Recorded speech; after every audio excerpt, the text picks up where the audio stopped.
Herra, þið eru aldeilis að senda konun inn í deildina með þessum fyrstu 2 leikjum? Já, við ákveðum bara að mæta bara tilbúin til leiks og bara tilbúin í deildina og mér finnst samt ekkert í svakalegu formu svona pústlega séð en mér finnst bara liðir að spila bara mjög vel saman og við erum að gera þetta saman. Hvað er þjálfarinn að setja nýjar áherslu, er hann að skila svolítið?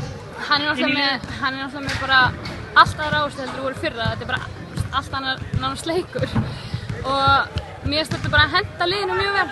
Bara að sjá stelpur að koma á bekknum sem spiluðu alla mínútur fyrra, Bríet og Lovísa, mér finnst það að stimpla sig bara flott inn í deildinni núna og þetta er bara það sem koma skal. Leikurinn í kvöld, hvað skilaði þessu svona endanum hjá okkur? Varstu aldrei Ég held bara fyrsti leiklutin, við vorum komin með gott fórskot þar og við hættum svona aldrei að spila alveg, við hægðum alveg á og við vorum alveg þreyttar en ég held að það var bara erfitt of stórt á milli okkar til að þeir myndu ná okkur. Grindavík kom svona tilbaka, þeir voru komnir niður í 6 stig minnum mig. Já. Fóru ekkert þig svona svolítið? Nei, ég man bara eftir að það voru 9 stigum en við heldum okkur upp, þannig að þetta var...